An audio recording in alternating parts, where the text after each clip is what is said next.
noches con todos y todas que se han conectado a este programa UPU Online. Nos alegra poder ver a varias personas conectadas en este programa especial que el día de hoy tenemos para cada uno de ustedes. Los invitamos para que puedan compartir este enlace con las personas que ustedes en este momento creen que puedan estar necesitando de ayuda emocional, creen que están pasando por algún proceso de duelo, están preocupados porque algún familiar está en el hospital, está en UCI o ha contraído en estos días el COVID, ¿sí? Este programa va dirigido directamente a todas aquellas personas que en este momento están sufriendo, que en este momento están pasando por algún proceso de duelo o tienen algún familiar que está en el hospital. Además, el día de hoy nosotros vamos a conversar sobre el duelo, y el tema de hoy es el proceso de duelo frente al COVID y por toda esta pandemia que actualmente estamos viviendo, ¿sí? Sin duda, esta situación de emergencia, queridos amigos, ha alterado la vida de todos nosotros, ¿no? Y la ha alterado de una forma muy profunda, ¿sí? Ha alterado demasiado. Y si hablamos de la pérdida de un ser querido, de afrontar una situación de duelo, mucho más. Si antes sentíamos mucho dolor, aun cuando hacíamos el proceso de acompañar a nuestro familiar fallecido, el día de hoy se complica esto más, ¿cierto? Hay más complicaciones por los diferentes protocolos que el Estado ha colocado por el cuidado de la salubridad, y entre ellos no estamos haciendo velatorios, ¿no es cierto? Hay prohibición de esto. Incluso hoy por hoy solo 2 o 3 personas podrían participar, ¿no? de un entierro, ¿no? Así que esto ha complicado mucho más, ¿no? Mucho más complica el proceso en el cual nosotros podemos afrontar. Sin duda, en la semana pasada yo conversaba con una amiga y le decía, ¿no? Hasta este momento, aquí en el Perú, podría decirse que no hay una sola persona que diga, no tengo un familiar contagiado de COVID, ¿no? O un amigo cercano, o sabemos que hay algún, es difícil decir ahora que no sabemos de alguien cercano incluso que ha fallecido por este virus. Así que necesitamos hablar de el duelo, ¿no? Ya estamos a más de 100 días aquí en el Perú de haber pasado esta pandemia, de vivir esta pandemia, y sin duda ahora se están viendo los estragos, se están viendo las crisis, se están habiendo situaciones complicadas que estamos pasando, y sin embargo tenemos que seguir adelante, tenemos que seguir avanzando, ¿verdad? Así que por eso en esta noche, amigos, invitamos a ustedes para que compartan este enlace, compártanlo en sus redes, compártanlo con sus amigos, con sus familiares. Y si tienen alguna pregunta ustedes durante esta presentación, la pueden hacer escribiendo en nuestras redes, y nosotros con mucho gusto vamos a responder cada una de sus preguntas. Para el tema de esta noche tenemos 2 invitados ahora. Se trata de la magíster Cristina Pamela Escudero. Ella es psicóloga, ella es psicooncóloga, también tiene una especialización, y actualmente ella trabaja en la Universidad Adventista del Plata en Argentina, y también trabaja en el Sanatorio Adventista del Plata. Bienvenida, Cristina, tus palabras. Muchas gracias por la invitación. Y realmente esperamos poder llevarles un poquitito de esta teoría que puesta en práctica pueda dar alivio a todo esto que estamos pasando todos. Algunos están en un proceso todavía un poco más agudo. Así que bueno, un gran saludo desde Argentina para todos ustedes. Bienvenida, Cristina. También quisiera saludar a el psicólogo Carlos Infante Mesa. Él es especialista en terapia familiar sistémica, en psicología, en terapia breve estratégica, y él está actualmente trabajando en el Instituto Nacional de Salud Mental Honorio Delgado y Deyo Noguchi, más conocido como el Instituto Noguchi de nuestro país, acá en Lima. Queremos saludar, bienvenido, Carlos. Bien, gracias, Magister Chelita, por la invitación. Es un gusto para mí poder compartir algo sobre el proceso de duelo bajo esta situación. Esta situación es compleja por la misma intensidad que se va viviendo y las pérdidas constantemente que se está viendo en algunas familias. Más de un ser querido han perdido. Entonces, la frecuencia de ir perdiendo seres queridos dentro de ese contexto nos lleva a pasar diversas emociones que hay que ir hablándolo para poder ir resolviéndolo de la mejor manera adecuada. Gracias por la invitación y un gusto de compartir con ustedes también. Así es. Tal vez algunas personas en este momento, al escuchar acerca del duelo, ¿no? Y que vamos a hablar del duelo, es imposible hablar de la muerte, ¿no es cierto? Como parte también de un proceso de duelo. La muerte es innegable, ¿no? La muerte es universal, es un proceso irreversible, ¿no? Definitivamente. Y todos nos vamos a enfrentar a la muerte. Todas las personas en algún momento vamos a morir, vamos a fallecer. Sin embargo, en estas circunstancias encontramos de que una pandemia está matando a mucha gente y hablamos incluso de duelos colectivos, ¿no? Hablamos de muchas personas que en este momento están sintiendo lo mismo. Hasta hace poco, hasta antes de la pandemia, resulta que se hablaba del de estilos de vida, de bienestar, había un momento de felicidad y todo era felicidad y alegría, ¿no? Y hablar de muerte, pues es un tabú, ¿no? Es como un tabú, pero incluso, ¿no? Incluso se sabe que ahora cada vez más, antes de la pandemia, la vida cada vez estaba siendo más prolongada, ¿no? Teníamos los adultos que viven más tiempo, ¿no? Así que hemos pasado de ese escenario, ¿no? A un escenario donde todos los días la gente está muriendo, ¿no? En cantidades. Entonces, es innegable que en este momento ese duelo por el cual estamos hablando se está complicando y posiblemente estamos hablando con una persona en este momento que alguien ha fallecido de su familia. No eso. De pronto, de alguna persona que en este momento tiene un familiar que está con COVID, ¿no? Y lo primero que se le viene a la mente es, se va a morir, se puede morir, ¿no es cierto? Vamos a hablar entonces, lanzando la primera pregunta, Cristina. ¿Qué es el duelo, Cristina? Cuando hablamos del duelo, ¿a qué nos estamos refiriendo? ¿Y en qué circunstancias se experimenta el duelo? Bueno, como el título de esta charla ya decía, es un proceso. Y es importante que lo entendamos a esto como un proceso. ¿Qué quiere decir un proceso? Que no se va a dar en un solo momento, ¿sí? Va a tener diferentes partes y es un proceso interno, ¿sí? Esto quiere decir que cada uno de nosotros lo va a experimentar de una manera diferente. Y la pregunta es, ¿entonces está bien o está mal? ¿Lo que yo estoy sintiendo está bien o está mal?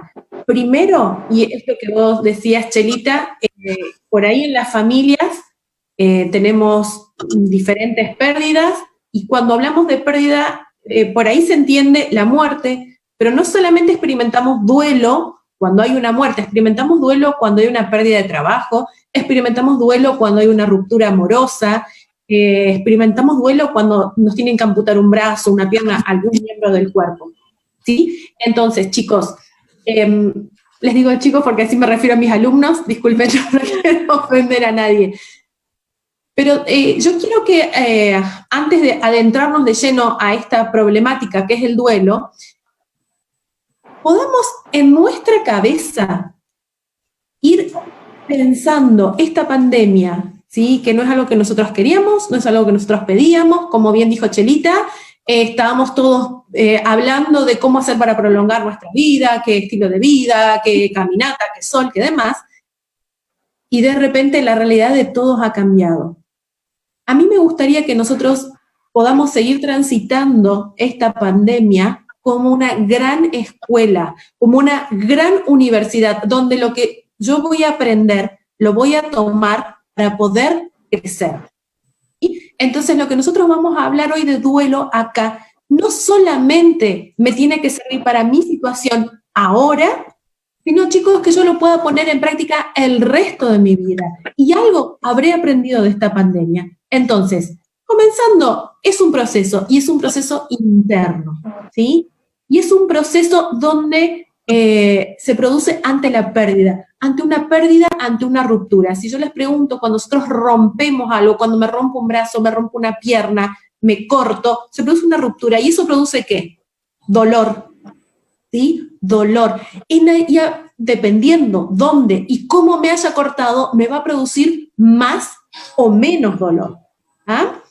Al comenzar esta pandemia yo estaba cocinando y de repente algo se cayó al suelo, se rompió y apareció mi hijo de absolutamente nada, corriendo donde yo estaba, ¡fum! Se clavó, estaba descalzo, se clavó un vidrio en el pie.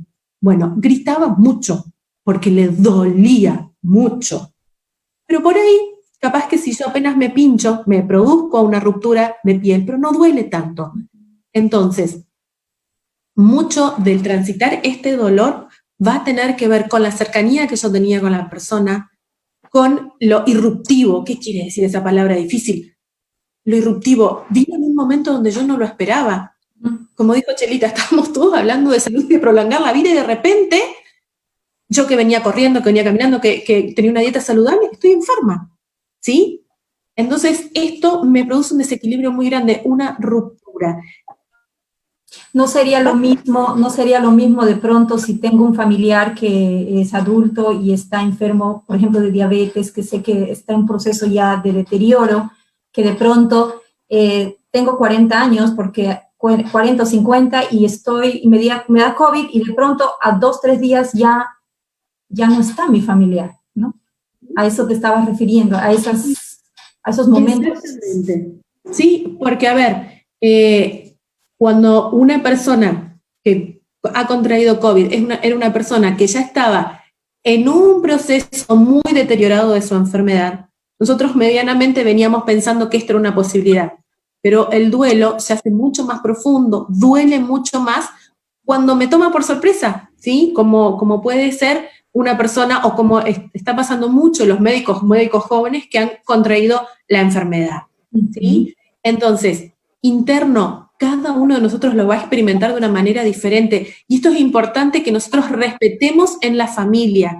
No es lo mismo el duelo en un niño, no es lo mismo el duelo en un adolescente, en un adulto joven y en un anciano. Cada uno va a duelar de acuerdo a la etapa evolutiva donde esté, ¿sí? Eso es importante, a la cercanía con la persona, ¿sí? Y también a la cultura, a muchísimas cosas van a estar en juego en la persona que va a estar doliendo esta pérdida. Entonces, es bien importante que como familia nosotros sepamos que vamos a estar más irritables, más vulnerables, mucho más sensibles, ¿sí? Nuestras rutinas por ahí se van a ver un poco modificadas, y respetémonos como familia, ¿sí? Tiene que haber respeto y poder escuchar al otro.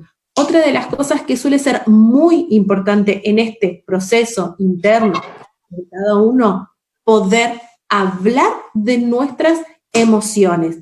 Shakespeare decía, lo tengo acá anotadito porque me gustó mucho cuando lo encontré, dar palabras al dolor, me duele, le tengo que dar palabras al dolor. La desgracia que no habla, murmura que no puede más en el fondo del corazón hasta que lo quiebra. Entonces, que nosotros podamos expresar y que mi hijo, por ejemplo, o mi hija pueda saber, mamá está mal, mamá está triste, voy a llorar, voy a tener momentos que voy a estar bien, ¿sí? Pero esto va a ser parte de un proceso. Esto tiene que ver con el proceso. Por ahí en algún momento, ya con Carlos les vamos a contar que hay diferentes etapas, ¿sí? En esas diferentes etapas, no es que toda la familia, arrancamos de acá, vamos a la siguiente y vamos a la siguiente. Cada uno de nosotros va a ir navegando por esas etapas en diferentes momentos, y a cada uno le va a durar diferentes momentos, diferente tiempo, ¿sí? Entonces, el respeto por sobre todo. Excelente, Cristina. Entonces, con lo que tú has mencionado, podemos decir que el duelo es un proceso normal, es único, ¿no es cierto? Es único y también es dinámico, ¿no? Porque va cambiando, no es que se va a quedar, van sucediendo cosas, como tú decías, es una oportunidad de aprendizaje también, ¿no? En la vida de las familias, de las personas, ¿no? Hoy puedo estar, es dinámico porque también uno va adaptándose, va suscitando situaciones, voy conociendo más, ¿no? La familia no es la misma después de una pérdida, ¿cierto? No sé si Carlos, quisieras complementar algo a lo que estamos mencionando. Justo estás escuchando a ustedes mientras hablaban, y antes de referirme a lo que es el duelo, hay que recordar, el duelo proviene del verbo latín cor dolens, que significa atrapado del corazón. Es una metáfora, digamos, quedamos atrapados con el dolor que uno siente por diferentes motivos, y el dolor se va experimentando en dos aspectos: en aspecto emocional, en aspecto físico, que en el aspecto físico cuando uno recibimos la noticia o de la pérdida de alguien, o que nos informan, o que hemos perdido un ser querido, como lo iban hablando, nos impacta mucho y empezamos a experimentar diversas sensaciones en el mismo cuerpo, y mayormente se va centrando en el corazón. Ahí lo decimos, el espasmo del corazón que le sentimos, y sentimos diversas reacciones fisiológicas. Cuando nos referimos al aspecto psíquico o mental del duelo, ya que al recibir el impacto, nuestro proceso de información o la capacidad razonativa durante ese impacto muchas veces se queda bloqueado, aturdido, atontado. La persona no reacciona cuando recibe el impacto. Si vamos viendo cómo es ese proceso de duelo, el impacto de quedarnos impactados, como ya lo habían mencionado ustedes también, en este contexto de esa pandemia, que no lo hemos esperado, fue una situación que no nos hemos imaginado, pero que nos arrasa emocionalmente, y no sabemos cómo conducirlo. Cuando te dicen, por ejemplo, tienes COVID, la persona dice, las primeras ideas, que reacciones fisiológicas que aparecen en su rostro, dice, ¿ahora qué voy a hacer? Toda mi reacción fisiológica que experimenta una persona que lo dicen, tienes COVID, y la imagen que viene a la cabeza, me voy a morir. Entonces, es muy impactante. Esta situación de esa pandemia impacta mucho en aspectos mental de la persona. Y si la persona no está, digamos, emocionalmente equilibrada, es mucho más impactante porque no puede resolverlo. Entonces, allí es donde se ven las estrategias de cada persona para ir poder enfrentando. Y algunas personas, el aspecto psicológico en esa pandemia juega un papel muy importante. Si la persona no está, digamos, con enfermedades que lo hagan vulnerable hacia al COVID, o que el COVID lo ataque con más intensidad, entonces es mucho, digamos, tiene mejores recursos. Pero si la persona no lo sabe canalizar, enfrentar el proceso de vivir estos 15 días, digamos, de aislamiento que nos obligan los médicos y nos recomiendan para aislarnos, juega mucho, porque lloran, se enojan, se ponen tristes, vienen imágenes, me voy a morir. Recuerdo a una persona que llamaba a la línea donde estoy apoyando, en 113 del Ministerio de Salud, decía, tengo COVID, ¿yo qué voy a hacer? Mis hijos. Entonces, yo sé que puedo resolverlo, pero mis hijos, si me pasa algo, me bloquea. Entonces, ese bloqueamiento emocional de esta misma situación, que es más arrasante emocionalmente, y lo que tener un proceso de duelo bajo esta circunstancia, lo que va incrementando la intensidad de emocional que va pasando a la persona.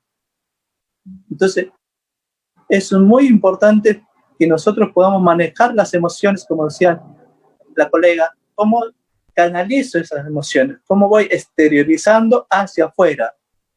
Nietzsche decía, lo que no mata, fortifica. Si las emociones hay que esterilizarlo, hay que hablarlo. La única manera de poder salir de esa situación es esterilizando esas emociones que nos está dando bajo esta circunstancia que estamos viviendo. Excelente, excelente, Carlos. Justo a lo que en esta última parte tú hablabas, de expresar las emociones, de poder exteriorizar, ¿no? Y se habla de que cuando ha fallecido alguien, un ser querido, sobre todo esta pandemia, nos enfrentamos a un duelo, ¿no? Y este duelo tiene un proceso, ¿cierto? Hemos dicho, y ese proceso es normal, ¿no? Entre comillas, como ya lo mencionaron, o también se hablarían de duelos patológicos. Quisiera que de pronto Cristina nos pueda hablar un poco más acerca de los duelos normales, ¿no? Y Carlos, tú nos puedas hablar de aquellos duelos no resueltos, duelos complicados, duelos también le dicen patológicos, ¿no? Para estar atentos en casa, las familias, si vemos algunos síntomas y cuándo hay que recurrir a un especialista, cuándo hay que buscar ayuda profesional externa. Y de pronto, también, Cristina, me gustaría que puedas hablar no solamente en un adulto, ¿no? Sino en un niño, en un adolescente. Sabemos que el proceso de cómo afrontan el duelo los niños, los adolescentes, es muy diferente al adulto. Y ahí incluso hay mitos, ¿no? Hay mitos. A los niños no hay que decirles, no hay que hablarles, no hay que llevarles incluso al entierro, ¿no? Es como un tabú, ¿no? Son mitos. Entonces, dejamos el tiempo contigo. Bueno, me río no porque me guste de esto, sino porque esto es lo que realmente hago todos los días al tener que trabajar con pacientes oncológicos. Antes de continuar, sería bueno que las personas que nos están escuchando sepan cuáles son las fases por las que pasamos todos cuando estamos en una situación de duelo. Y digo pasamos todos porque o ha fallecido un ser querido, o hemos tenido alguna situación que nos ha producido un dolor muy grande. Importante poder validar ese dolor, ¿sí? Y algo ya dijo Carlos, una de las partes de las etapas es shock. Me avisan que mi ser querido falleció, shock. Estoy con la mente en blanco, no sé para dónde ir, no sé si tengo que ir o venir. Nosotros no podemos vivir en shock, ¿sí? Esto dura un momento. Todas las partes que yo les voy a decir las describió una doctora que se llama Elizabeth Kubler-Ross. Si bien ella no puso la parte de shock, pero está implícita, y ella nos decía que esto, lo que yo les dije recién, esto es un proceso y estas etapas no tienen un orden. Yo se las voy a decir en un orden, pero no quiere decir que en el orden que yo se las diga es en el orden que se tiene que manifestar. ¿Ah? Esto puede venir una etapa primero, otra después y otra después. Entonces, estamos en la etapa del shock. Después viene una etapa de negación. Esto no me pasó. Esto no me está pasando. Esto fue un sueño. Y muchas veces pasa que las personas se despiertan al día siguiente creyendo haber soñado todo lo que le aconteció, todo lo que le pasó, el haberse enterado que su familiar había fallecido. Tampoco la persona puede estar mucho tiempo enclavada en la negación, porque si no, no permite que venga el resto del proceso. Después de la negación viene ira o enojo, ¿sí? Estoy muy enojada por lo que pasó, entonces me enojo con Dios, me enojo con la persona fallecida. ¿Cómo fue que tenés este virus encima? Si tenías que cuidarte, ¿por qué no te cuidaste? Mirá lo que nos estás haciendo pasar. Y después, muchas veces esto produce culpa. No se sientan mal, esto es parte de un proceso. Y no está mal haberse enojado con el que falleció. No se va a enterar. Pero ustedes no tengan ese cargo de culpa, porque no es necesario, ¿sí? Ya bastante dolor hay como para encima echarse las culpas. Acuérdense, esto es un proceso, esto no es parte de algo que forma parte de una normalidad. ¿Ah? Mucho enojo, y también viene, y esta parte hagamos un paréntesis, porque esto tiene que ver también con la persona que está enferma o está por fallecer, con la negociación, ¿sí? Nosotros como futuros dolientes también podemos negociar. Dios, yo te prometo, con Dios o con el ser supremo que yo creo que exista. Dios, te prometo que si vos le salvás la vida a mi papá, a mi mamá, a mi hermano, a mi esposo, yo voy a hacer esto, esto y esto. Y empezamos a negociar con ese ser superior. Te prometo que si vos le salvás la vida, yo voy a hacer dieta. Te prometo que si vos le salvás la vida, y todas las cosas que se nos ocurran, ¿sí? Este proceso de negociación también es normal y es parte de un proceso. Una vez que fui superando esto, fui superando el enojo, la bronca de que se haya enfermado, bronca con el Estado, bronca con quien se me cruce por delante, después que intenté negociar, después que calmé mi ira, cuando la tormenta pasa, viene la depresión. Pero no es una depresión necesariamente patológica, viene una tristeza profunda, un vacío, el darse cuenta que es real, que la persona no está, que estoy juntando sus pantuflas, que estoy guardando su ropa, que voy al baño y veo el cepillo de dientes, ¿sí?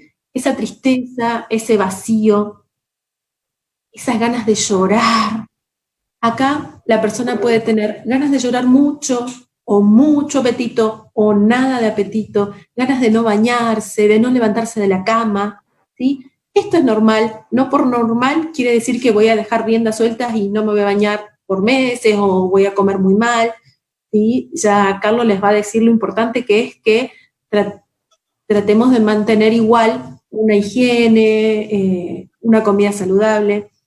Y luego que todo esto pasó, viene la aceptación, donde finalmente yo puedo volver a mi rutina, ¿sí? Y aceptar no quiere decir que no me va a doler, no quiere decir que no voy a estar triste. Aceptar quiere decir, ya sé que la persona no me está más, ya sé que voy a, tal vez en la multitud voy a verlo, ¿sí? Voy a tener la sensación de que lo vi, que lo oí, que lo olí, que escuché, o va a pasar con un auto muy parecido y me va a parecer que está pasando con el auto. Todas esas son sensaciones totalmente normales. No hay un tiempo para esto. Generalmente la bibliografía dice 2 años, puede ser 1 año, puede ser 3, ¿sí? No hay un tiempo, no nos pongamos un tiempo para ir transitando cada etapa, ¿ah? Cada etapa. Tenemos que nosotros tomarnos este tiempo. ¿Qué pasa? Muchas veces la rutina nos empuja a tener que ya ir adelante, ya insertarme laboralmente, que realmente, chicos, ya Carlos les va a contar cosas que pasan cuando yo me salteo el proceso, no lo hago, lo pongo en stand-by, ¿sí? A veces es necesario poner el proceso en stand-by porque tengo que resolver otras cosas antes, que eso vamos a hablar un poquito más al final, con el tema todo el tema del funeral, pero no lo dejemos bajo la alfombra mucho tiempo, porque ustedes saben, la basura que se guarda, después ¿qué pasa? Empieza a largar olor feo, ¿sí? Entonces, yo los quiero invitar y los quiero desafiar a que nos tomemos el tiempo para transitar, para ir caminando. Fíjense que decimos transitar, no decimos ni correr ni saltear. Vamos a ir caminando por cada una de estas etapas. Vamos a ver rápidamente cómo lo transitan los niños, ¿sí? Primera infancia, los chicos lo primero que van a pensar y que los papás tienen que chequear, ellos lo primero que van a pensar es que, bueno, perdón que ponga el ejemplo de los abuelitos, espero que no haya abuelitos mirando y no se sientan ofendidos, pero es la población en más riesgo en este momento. El abuelito se murió, el abuelito que vivía con ellos en la casa falleció de COVID. ¿Qué va a pensar el nene de 5 años? Que el otro día cuando el abuelo le dijo que le alcance el vaso con agua, él dijo, no tengo ganas, y se fue, ¿sí? La culpa. Lo primero que sienten los niños cuando alguien fallece, no todos, pero una gran mayoría sienten culpa. Entonces, como papás tenemos que chequear que él no esté sintiendo culpa, ¿sí? Por lo que pasó. Tienen pensamientos mágicos los niños. Ellos piensan que tal vez alguna cosa que haya sucedido, no, chequeemos qué es lo que el niño está pensando. ¿Qué estás pensando de esto que el abuelo falleció? Y no, yo pienso que porque yo no le alcancé el vasito con agua, la gente que muere no muere porque no le alcanzaste un vaso de agua. El abuelo estaba enfermo. Y cuando decimos estaba enfermo, cuidado porque esto puede ser una espada de doble filo. Porque todos nos enfermamos, pero no quiere decir que todos los que nos enfermamos de la enfermedad que sea vamos a morir. El abuelito estaba enfermo, pero muy, muy enfermo, muy grave. Y muchas veces pasa que cuando hay personas que están muy, muy, muy grave, mueren. Y este fue el caso del abuelito. ¿Ah? Cosas que nosotros tenemos que tener en cuenta en el niño. El niño, en la primera fase podemos decirle, bueno, mira, el abuelito falleció, el niño nos mira, bueno, y sigue jugando. No quiere decir que el niño es un descorazonado, uy, tengo un hijo que es psicópata, no le importa el dolor, no. Ellos se van a tomar el tiempo para poder entender qué es esto que el abuelito no murió. La otra cosa es el tiempo. Y esto lo voy a poner en este ejemplo, ¿vieron cuando nosotros vamos a hacer un viaje? Subimos todos al auto, se suben los niños, bueno, vamos a ir a la casa de los tíos, 500 kilómetros en auto. ¿Doblamos la primera esquina? ¿Cuánto falta? ¿Y cuánto falta? Hicimos 3 kilómetros, y ahí vuelven a preguntar cuánto falta, porque para el niño 1 kilómetro son 100 kilómetros, ¿sí? Para ellos los tiempos son mucho más cortitos, y el tiempo del duelo del niño también es cortito. El niño acepta mucho más fácil la persona que falta, ¿sí? Porque para ellos, se le murió el abuelito hace una semana, para ellos ya hace como 3 semanas. Porque acuérdense que así como ellos van evolutivamente creciendo y van teniendo muchas experiencias, esas 3 semanas ellos han tenido miles de experiencias. Entonces el abuelito murió hace mucho tiempo. Nosotros no nos tenemos que preocupar por esto, ¿sí? Ni buscar patologizar este cuadro. No, porque para el chico, bueno, ya no va a estar más. Listo. No le van a dar más vuelta al asunto. Esto, chicos, en rasgos muy enormes, ¿sí? El adolescente generalmente se va a retraer. Acuérdense que el adolescente necesita su grupo de pertenencia y él no quiere ser diferente. Entonces, ante su grupo de amigos, él va a estar indiferente a esta muerte, porque si yo estoy pasando por un proceso de duelo, yo soy el que no tiene mamá o yo soy el que no tiene papá. No quiero ser diferentes a todos mis amigos que sí tienen. Entonces, probablemente se retraigan y no hablen de este tema. En cuanto al tiempo, es muy parecido al del adulto. Así que nosotros como adultos, primero, si yo quiero que el adolescente me preste atención, primero lo tengo que escuchar. Así que el momento que el adolescente decide comenzar a hablarme, dejo automáticamente lo que estoy haciendo, así sea que sea muy importante, lo dejo, me siento y lo escucho, ¿sí? Esta es como una premisa muy básica. Si yo quiero que el adolescente me escuche, primero lo voy a escuchar, ¿ah? Y ahí puedo adentrarme con algún concepto de lo que es la muerte y de lo que a él le puede estar pasando. En cuanto al adulto, nosotros los adultos tenemos mucho más presente lo que es las ausencias, ¿sí? De que nunca más voy a compartir este tiempo con esta persona. Nunca, porque encima somos tremendistas, y perdón, pero las mujeres más todavía, nunca más voy a sentir su olor, nunca más, y los nunca más nos inundan, y muchas veces nos quedamos inundaditos en este nunca más, y nos quedamos atrapados en este duelo, ¿sí? Ya vamos a ver, Carlos nos va a ir comentando algunas maneras del duelo patológico, y entre los dos vamos a ver cómo podemos ir destragándolo. Entonces, el chico siempre concreto, ¿sí? No vamos con metáforas, la muerte es como un sueño, porque el chico no va a querer dormir, porque si me dijeron que es como un sueño, yo me acuesto a dormir y me puedo morir. No. Perdón, Chelita, tenés cerrado el micrófono. No te pudimos escuchar porque tenés cerrado el micrófono. Ahí. Perdón, o el abuelito nos abandonó, o el abuelito nos dejó, esas frases, ¿no? Dicen, el niño dice, uy, se siente mal, ¿no? ¿Qué hice, no? ¿Por qué hice esto? Entonces, por eso el abuelito se fue, ¿no? Algo hice. No ocupemos con los chicos este tipo de metáfora. Con los chicos somos súper concretos. el abuelito murió. Y no, por ahí cuando ya los niños o los adolescentes cuando son adolescentes, podemos decir, y que cuando me preguntan, ¿y cómo es la muerte? Sí, es como un sueño, pero no que porque vos vas a dormir te vas a morir. Los niños suelen preguntar, ¿el abuelito va a tener frío? No tiene frío porque no le funciona ningún órgano del cuerpo. Y como no le funciona ningún órgano del cuerpo, tampoco va a sentir. Pero si vos querés, yo puedo pedir a la funeraria que le pongan una mantita. Algunos padres, por ejemplo, en estos tiempos están falleciendo a personas adultas mayores y le dicen al hijo, ¿no? El hijo, el abuelito, puede haber que en algún momento digan el abuelito va a volver, ¿no? Perdón, el abuelito está descansando allá arriba en paz, incluso. Esos comentarios. Bueno, estos comentarios, y yo quiero que saquemos todo lo que tenga que ver con religión, porque cada uno tiene su creencia particular en cuanto a la muerte. Si ustedes tienen, de alguno de los que nos está escuchando, sus creencias que van al cielo, en este momento no es bueno que nosotros al niño le refiramos esto. ¿Por qué? Porque si está en el cielo y allá está mejor, ¿a dónde va a querer ir el nene? Al cielo, ¿a dónde está mejor? ¿Sí? Por eso, cuanto más concretos seamos nosotros con este aspecto, mejor. El abuelito nos está mirando, y si nos está mirando, ve que estamos llorando, ¿por qué no viene? ¿Sí? Tenemos que ser súper claros, el abuelito murió, el abuelito no va a venir nunca más.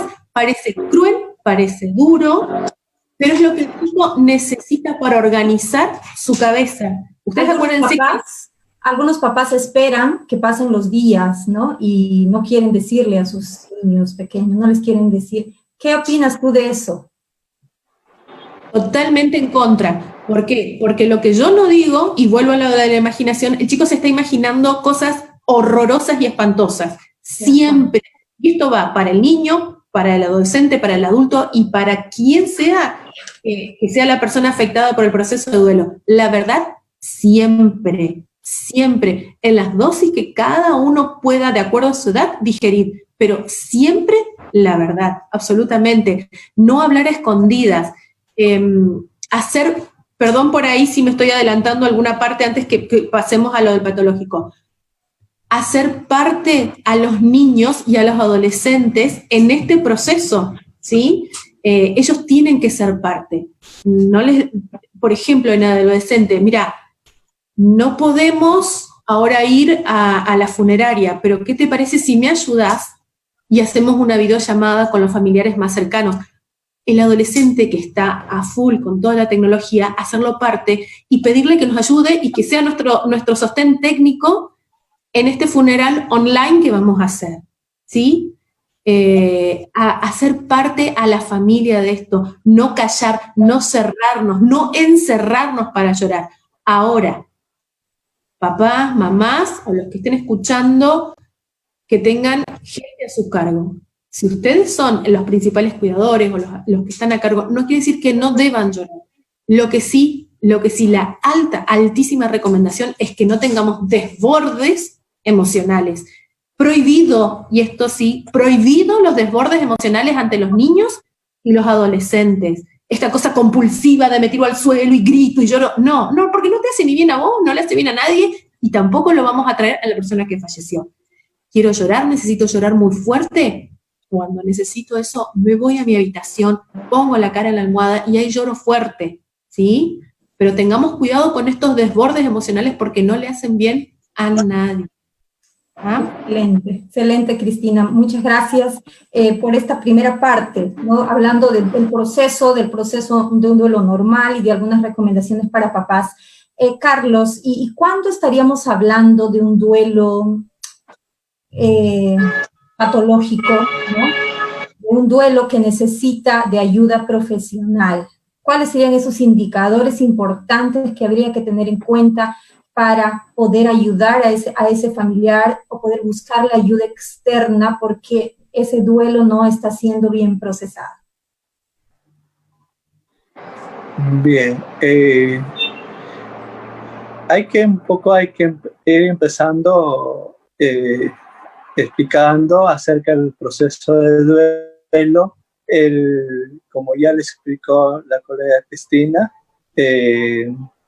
llamar duelos patológicos, el término está un poco no compartido, sino sería más duelos no resueltos, porque También complicados. En la literatura también se encuentra de duelos complicados. Complicados, porque llamar patológico ya le llamamos como si fuera un trastorno. Mayormente sería duelos no resueltos o duelos no superados. Y de acuerdo a la literatura, para considerar esto, según el DSM-4, consideran de 6 meses posteriores, que eso es muy relativo, ¿sí? Pero vamos a este aspecto de un duelo resuelto o de una pérdida que ya le hemos superado. Hay que ir entendiendo que para llamar una pérdida ya superada o ya el dolor se haya superado, es cuando somos capaces nosotros de hablar de esta persona que hemos perdido, y que al proceso de hablar, al proceso de comentar a otros o conmigo mismo, ya no lo recuerdo con tanto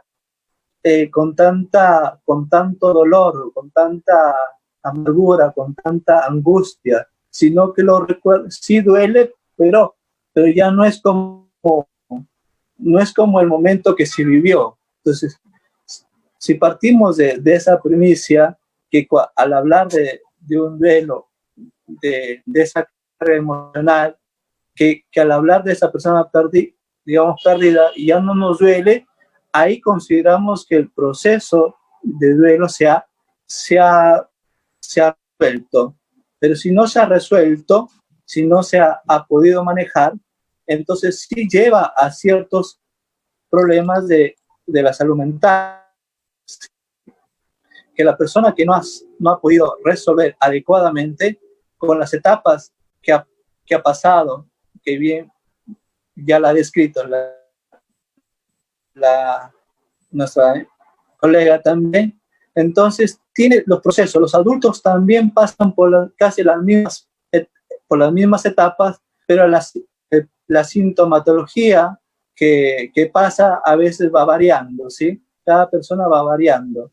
Entonces, si este dolor no se resuelve, ¿qué es lo que te ocasiona? ¿Qué te provoca? Lo que te provoca puede ser un estado de depresión o un trastorno depresivo, porque la persona no aprendió a decirlo a la persona que perdió y dejarlo libre, sino que lo recordamos, esa pérdida, constantemente, y que hablamos constantemente como si la persona que falleció fuera ayer, y cuando ya pasó 2 meses, 3 meses, 4 meses, 5 meses, 7 meses, 1 año, y le seguimos recordando constantemente esa pérdida. Entonces, y si es constante y a través de sueños, podemos decir que la persona podría estar con una depresión, o si no, con un trastorno estrés traumático. También puede ocasionarte, digamos, un trastorno de obsesivo compulsivo. Si la persona que ha fallecido ha sido por alguna enfermedad, entonces el familiar, con miedo a morir, miedo a no contagiarse, o digamos en este caso de contagiarse, elabora una serie de rituales de protección para no repetirlo. Entonces, que le va conduciendo constantemente a un cuadro obsesivo. Entonces, los procesos de duelo llevan a problemas psicológicos como una depresión, como un obsesivo compulsivo, también a un consumo de alcohol. ¿Y por qué resalto de alcohol o sustancia? Es porque a veces las personas, cuando tratan de resolver estas pérdidas, van usando las propiedades del consumo, pensando que a través del consumo esto ya no se siente dolor. Entonces utilizan ese mecanismo para pasar el dolor, lo que de un modo u otro ellos están tratando de poner ciertas anestesias, pero no se está tocando dolor. Y cuando la persona no expresa y no exterioriza lo que vivió y no se quiere desprender de este proceso de dolor, se queda cada vez más atrapada en ese sentido. Entonces, es ahí que genera, en este caso, el consumo de alcohol como un medio para salir. ¿Y qué podemos hacer, digamos, frente a eso para no llegar a generar estos cuadros, ¿sí? Es importante que la persona vaya esterilizando. Si la familia comparte todo este dolor, nosotros hablamos de hacer ciertos rituales de dolor, de compartir ese llanto, de compartir. Entonces, si todos conocen que falleció, o todos ya tenemos de conocimiento, y todos quisieran hablar, quisieran comentar, quisieran decir algo, pero se quedan en silencio. Algunas veces esto dificulta a la familia que vaya pasando el proceso de dolor. Entonces nosotros podemos hacer cierto tipo de ritual, ¿sí? Donde cada miembro de la persona tenga un espacio de 5 minutos, de 5 cada uno, donde puede expresar lo que siente y sus miedos, sus temores, sus amarguras, sus angustias, que pueda expresar en eso. Y cada miembro vaya expresando sin ser cuestionado. Cuando esto se convierte como un ritual para desbloquear, digamos, ese dolor que no se puede superar dentro de la familia, es un alivio constante, porque a veces la familia no quiere hablar de ese proceso, y cuando le das la invitación que lo haga, y sin ser cuestionado, y sin ser preguntado, entonces estás permitiendo que ese espacio de 5 minutos donde yo pueda hablar de mi proceso, empiezo a movilizar este dolor, a mover lo que está ahí grabado, plasmado ahí en la mente, empieza a movilizar. Entonces, si queremos salir de este proceso de dolor que estamos atrapados, la única manera a veces es pasando a través de esto. Entonces, y pasar a través de ello es hablar de este proceso. En la primera instancia probablemente te ocasiona mucho dolor y mucho llanto, pero es necesario pasarlo. En este ritual que les pongo como ejemplo, es muy importante que la familia tenga un tope también. ¿Y por qué es un tope? Porque tampoco vamos a ir todo el día a estar llorando o lamentándonos por las cosas que pasó. Si lo ponemos un marco, digamos un tiempo de media hora o de 1 hora, entonces tengo un tiempo limitado para poder hablar de ese proceso, y ya los otros tiempos empiezo a gestionar, a decir conscientemente, me duele, pero si quiero hablar, lo hablaré en la hora que tengo para hablar de ese dolor. Pero en las otras actividades ya empiezo a hacer cosas. Y aquí se para que la persona pueda hacerte escuchar, hay que tener en cuenta si es una persona razonativa, si es una persona emocional, entonces el terapeuta, en este caso, tendría que ir encajando con qué medio para que él pueda cumplir la indicación que se le puede dar. Porque cuando le dices, vas a hacer esto, muchas personas huyen. Y justo allí es el tema, que los duelos se quedan atrapados. Porque muchos no queremos tocar lo que nos duele. Y como no queremos tocar lo que nos duele, buscamos de una manera razonativa de esquivar, de no hablar, de no ir. Si me ha pasado un accidente, por ejemplo, entonces la persona evita subir si hace un auto, evita ir en auto, evito subir en bus, o evito ciertas cosas. En ese sentido, ¿sí? Es el proceso que vamos haciendo. Y ahí, para que te haga la indicación, te haga caso, tienes que ver que es necesario pasarlo y decir, vas a continuar haciendo tus actividades cotidianamente, a pesar que no tengas ganas, a pesar que no tengas ganas de hacerlo y de no sentir lo que no tienes fuerza de hacerlo, pero es necesario continuar tu vida constantemente con las actividades que estás haciendo también. Excelente. Un aspecto también Carlos. es señalar, utilizar las redes sociales para poder hablar. Porque si la persona se queda entrapada en ese proceso, no habla, y esta situación que estaban pasando, no tenemos ese contacto social, pero a través de ese medio de la tecnología podemos hablar de otros temas, de otras cosas. Ya la mente se empieza a distraerse, a concentrarse en otras cosas. Entonces se empieza a hacer, digamos, ver otras cosas más allá del dolor. Entonces, son duelos mal gestionados, podríamos decir, que generan ciertas patologías, como lo he ido hablando, ¿sí? Y si va generando ciertas patologías, cada patología tiene su propio estrategia, cómo iniciarlo también. Ok, muchas gracias, Carlos, por tu respuesta. Y ya estamos cerrando casi ya nuestro programa, queridos amigos. Vamos a ir a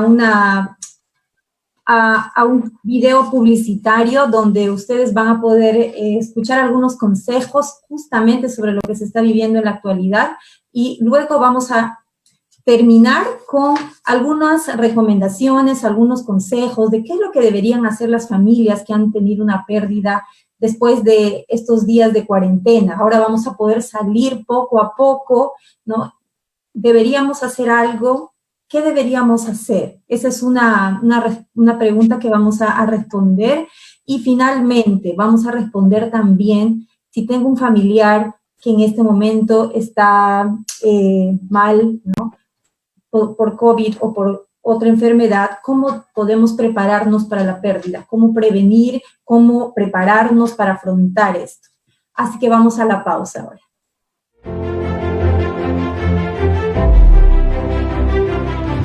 Durante el aislamiento social estamos experimentando una variedad de emociones.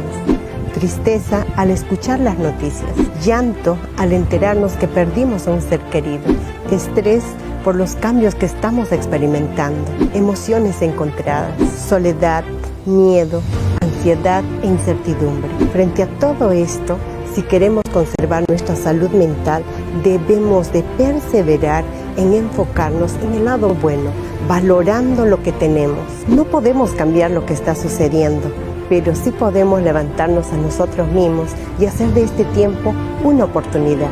¿Qué debemos de hacer? Número 1. Plantea objetivos claros y realistas. En lo personal, realiza tareas, proyectos soñados, haz ejercicio, llama a tus amigos, reafirma tu relación con Dios. En lo familiar, ayuda en casa, realiza actividades en familia o simplemente da un abrazo. Número 2. Planifica cómo alcanzarás tus objetivos. Marca días y horas. Número 3. Decide perseverar hasta alcanzar lo planificado. Número 4. Si te estás sintiendo triste, detente y evalúa tus pensamientos, porque generalmente estamos pensando en forma negativa o estamos exagerando lo que está sucediendo. Número 5. Si los problemas que te preocupan son reales, enuméralos y planifica una solución realista para cada uno. Número 6. Si para solucionar tus problemas hay cambios que puedes hacer, hazlo. Y si no lo hay, acéptalos y aprende a convivir con ellos. Número 7. Si no puedes controlar tus emociones, busca ayuda profesional, porque hay razón de sentirse así por las cosas que estamos viviendo. Número 8. En tus días más oscuros, impúlsate, levántate, tiende tu cama, arregla tu cuarto, aférrate en las promesas de Dios y avanza.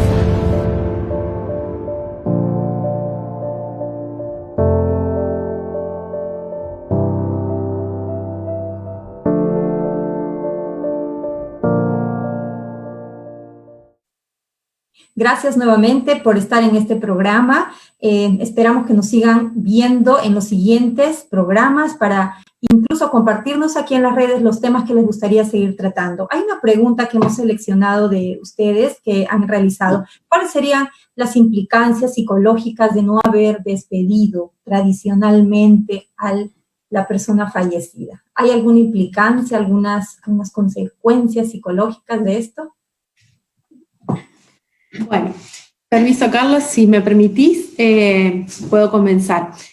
En realidad las implicancias van a estar si yo a esto lo tomo como realmente un problema.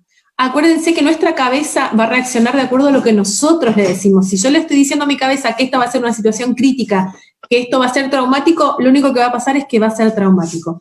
Gracias a Dios tenemos pequeñas trampitas para hacerle a nuestro cerebro que nos va a ayudar a que este proceso de despedida puede ser también un proceso válido y un proceso que no me lleve a mí a luego tener que estar con traumas y con situaciones displacenteras.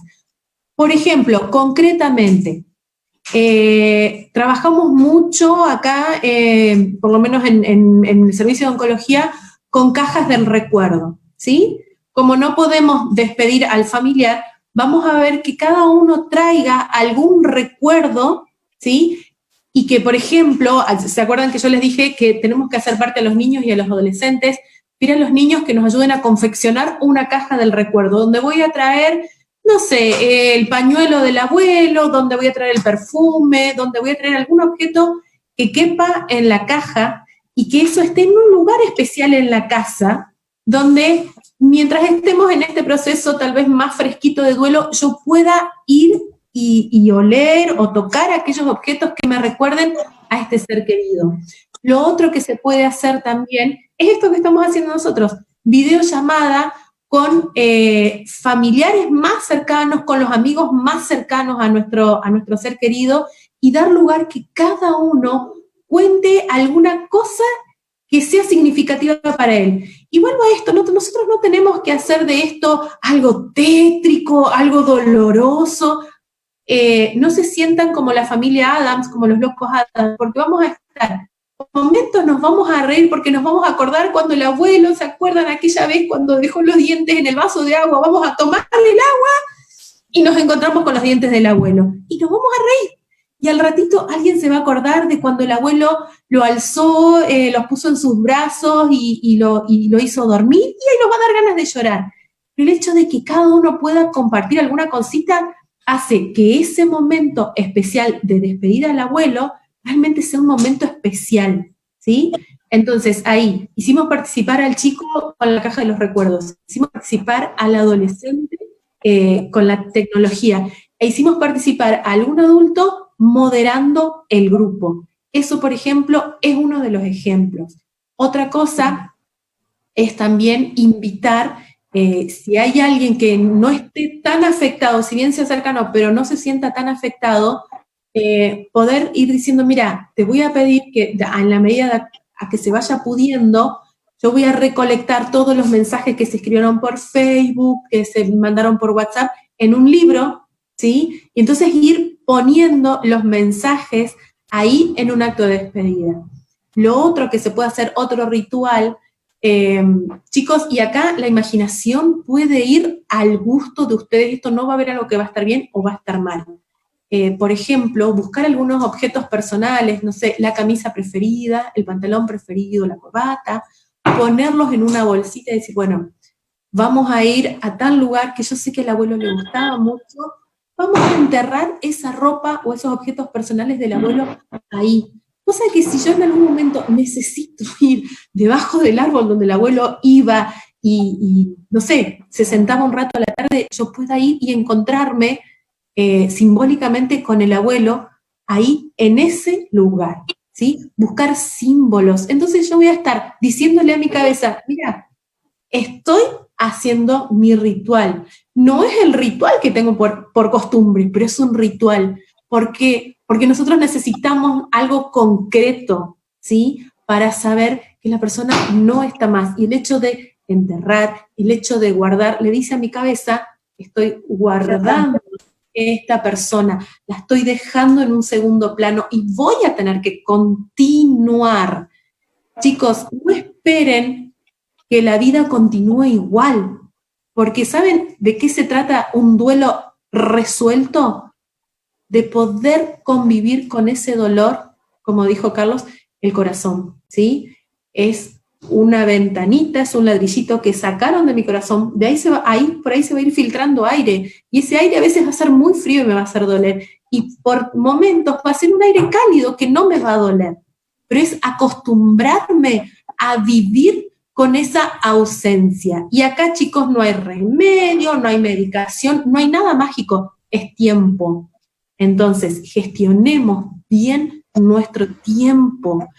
Cuando sea tiempo de llorar, voy a llorar. Cuando sea tiempo de reírme, voy a reírme, aunque haya estado riéndome ahora, y en este segundo momento voy a llorar. Al comienzo va a ser muy cíclico. Y estas ondas, con el tiempo, se van a ir suavizando. Eso me va a avisar a mí que estoy pudiendo resolver, si es que se puede resolver un duelo, porque el duelo no sé si se resuelve, no sé si se supera, pero sí se conlleva y aprendo a vivir con ese dolor. No sé, Carlos, si se te ocurre algún otro ritual, si por ahí de tu experiencia en Perú, por ahí tienen otras cuestiones que pudieras agregar a esto.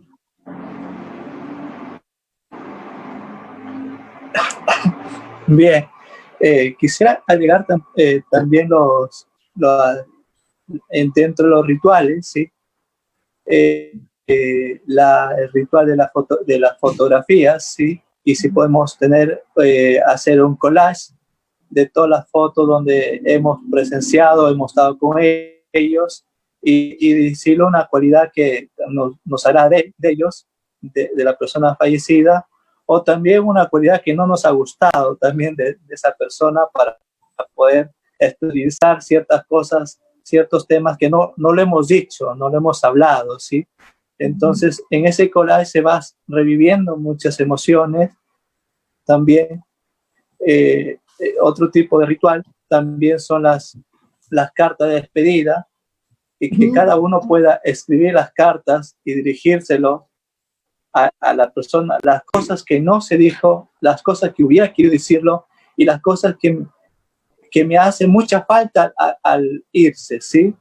Porque no simplemente es la cólera que siento o la pérdida que siento, sino también cuánto me va a costar estar sin esta persona. Entonces, en las cartas vamos escribiendo lo que sentimos, la emoción de cólera y la emoción de falta que nos va a hacer, y cómo va a ser también, y también agradecerlo por el tiempo que estuvimos con él dentro de esta carta. También podemos hacer el ritual de ir al cementerio, llevarle un ramo de flores o compartir con él un rato ahí. Pero todos estos rituales tienen que tener un margen de tiempo. Hay que ponerlo temporalizado, un tiempo para poder hacerlo. Porque si lo hacemos constantemente, estos rituales pierden su eficacia. Entonces, hay que poner un tiempo también en ese sentido. Muchas gracias, Carlos. ¿Qué más también podemos hacer? Es ir digamos, en un ejercicio, ir recordando, por ejemplo, es un ejercicio mental, que cómo es que ya sea el papá, ya sea el hermano menor, cómo ellos trataban de resolver las circunstancias críticas que tenían ellos. Es como ponerse los ojos de esa persona cuando yo no puedo resolverlo. Entonces, si esta persona fue significativa para mí, entonces ponte los ojos de ellos, imagínate como si ellos estuvieran analizando esta dificultad que tienen. Entonces, intercambiar la percepción o la visión de los ojos, como llamamos, también ayuda para ir viendo que nosotros tenemos capacidad para poder enfrentarlo. Hay que tener conscientes y claros que el proceso de duelo, la pérdida, hay que mirarlo siempre directo, ¿sí? Y directo me refiero, hay que sentirlo. Si uno le evita de no sentirlo, de rechazarlo, es más, nos estamos ayudando más a quedarnos atrapados. Entonces, hay que enfrentarlo, hay que ir hacia ellos para poder superarlo.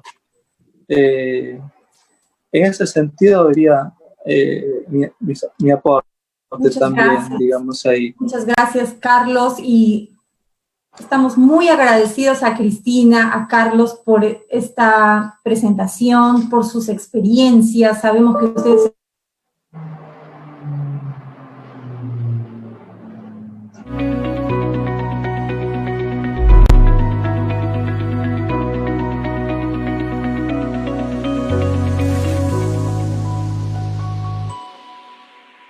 Esperamos realmente que les haya sido de mucho beneficio.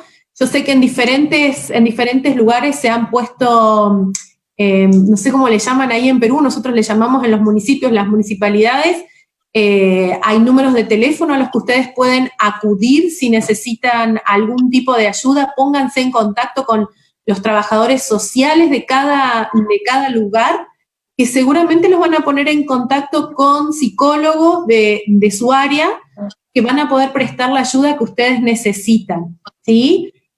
No tienen por qué transitar todo esto solos. Hay muchas personas que están en este momento capacitadas para ayudarlos, así que por suerte tenemos mucha tecnología y de todos en la casa por lo menos un celular tienen, así que activen estas redes sociales que ustedes tienen, activen estas estrategias de escribir, tienen WhatsApp, tienen Facebook, todo lo que ustedes pueda ayudarlos a poder transitar este proceso de duelo. No lo tienen que hacer solos, ¿sí?